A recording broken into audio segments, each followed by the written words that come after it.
और फिर मनाऊ गणेश। सिमरू माता सरस्वती मेरे कंठ करो परवेश।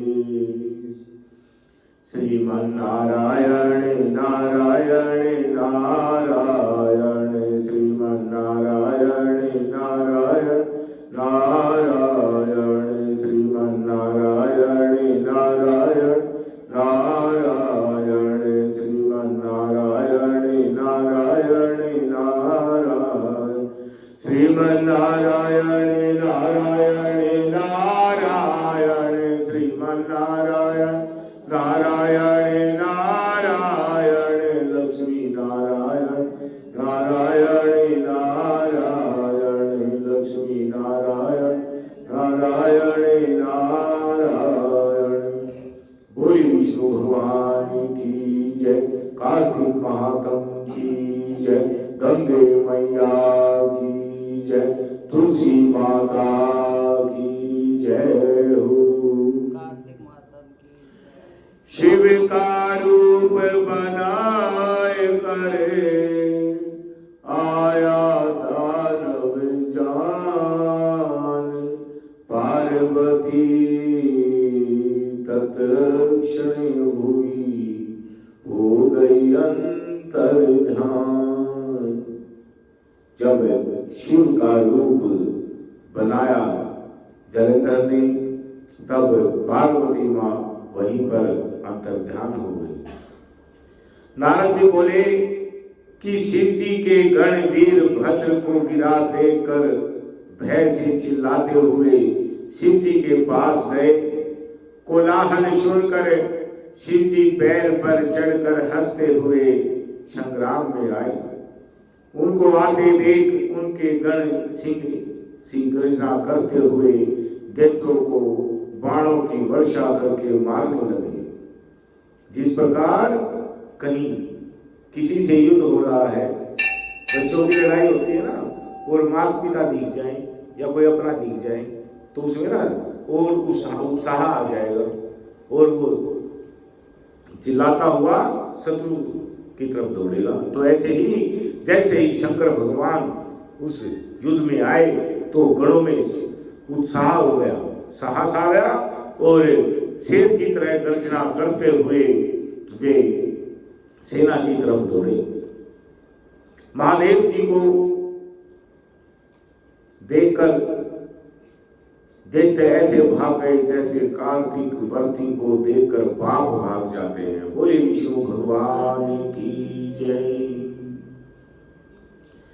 जलंधर अपने दैत्यों को भागते देख बाणों को छोड़ता हुआ महादेव जी के ऊपर दौड़ा। शुंभ निशुंभ अव मुख काल नेमी बलाहक खग रोमा प्रचंड घसमर इत्यादि उसके साथ थे। शिव जी ने अपनी सेना को बाणों से ढका हुआ देखा। दैत्यों के बाणों को काटकर अपने प्रचंड बाण से उन्हें व्याकुल कर दिया और उनके दैत्य पृथ्वी पर गिरा दिए। उन्होंने खट बाण से बहाल दैत्य को सिर के 2 टुकड़े कर दिए।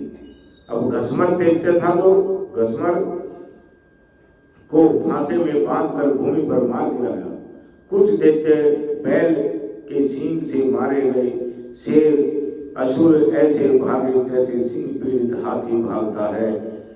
फिर क्रोध युक्त जलंधर वज्र के समान शब्दों से युद्ध में शिव जी से बोला कि हे जटाधर, अब तुम मेरे साथ युद्ध करो।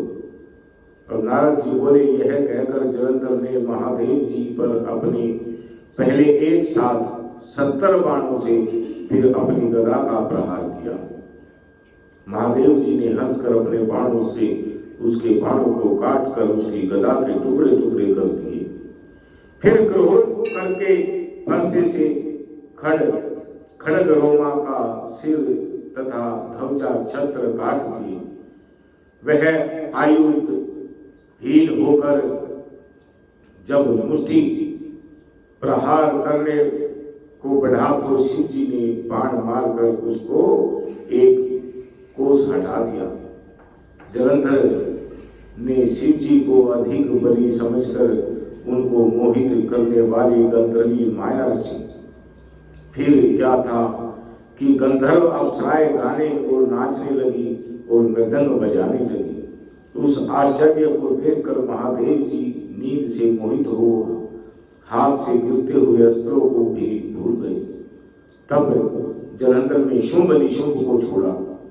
अब 10 भुज 5 मुख 3 नेत्र और जटाओं को धारण करके शिव रूप बना ले बैल पर बैठ गया। अब पार्वती जी रुद्रकुल आया जानकर सखियों के बीच से उठकर दर्शन के लिए आई।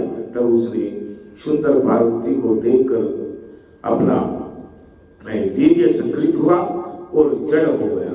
तब गौरी बोली विष्णु भगवान की जय। तब दैत्य को जानकर शीघ्र ही वहीं से अंतर ध्यान उत्तर दिशा में मानसरोवर में चली गई। जब उन्होंने देखा कि यह तो जो है ना कोई और है, तो यह देखकर वो मानसरोवर में चली गई। बिजली की चमक की तरह पार्वती को वहां से गई देख जलंधर युद्ध में शिव जी के पास गया। पार्वती ने उसी समय विष्णु का स्मरण किया। सोई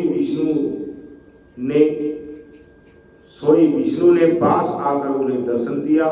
पार्वती बोली कि हे विष्णु, जलंधर दैत्य का किया दुर्मति का कर्म क्या आपको नहीं मालूम है? श्री भगवान बोले, जैसे वह तुमको छलने आया है उसी प्रकार हम भी उसकी स्त्री के साथ छल करेंगे, क्योंकि उसकी स्त्री पतिव्रता होने से वह मारा नहीं जा सकता। अब जिसकी पत्नी पतिव्रता है उसके पति की आयु लंबी होती है, तो वह मारा नहीं जा सकता। नारद जी बोले कि विष्णु भगवान यह कहकर जलंधर के नगर को गए और रुद्र गंधर्व समेत युद्ध में स्थित रहे। दैत्यों की माया हटने पर शिव जी को बोध हुआ। महादेव जी ने क्रोध युक्त हो जलंधर पर चढ़ाई करी। तब उस दैत्य ने भी शिव जी को बाणों की वर्षा से ढक दिया। बोले विष्णु भगवान की जय। श्री कृष्ण गोविंद हरे मुरारी, हे नाथ नारायण वासुदेवा।